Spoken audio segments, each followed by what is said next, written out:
জাতীয়করণ হবে, আর কোনো অবস্থান কর্মসূচির প্রয়োজন হবে না। যদি প্রয়োজন হয় ঈদের পরে হয়তো একটা সমাবেশের প্রয়োজন হতে পারে, ঠিক আছে? আচ্ছা, আমাদের স্যারের কথা বলুন। এই জাতীয়করণের সমস্ত কার্যকলাপ তারা গ্রহণ করছে, আমাদের বিদ্যালয় জাতীয়করণ করা হবে, এইটুকুই আমরা আশ্বস্ত হইলাম, ঠিক আছে?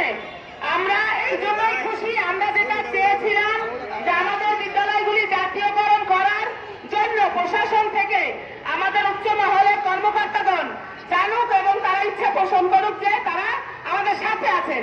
তবে আমরা সেই আশ্বাসটা পেয়েছি, এই জন্য ধন্যবাদ। হয়তো আমাদের আর অবস্থানে থাকার প্রয়োজন হবে না, পরবর্তী কার্যকলাপ চলমান থাকবে। এখন আমাদের সভাপতি মিজান স্যার কথা বলবে।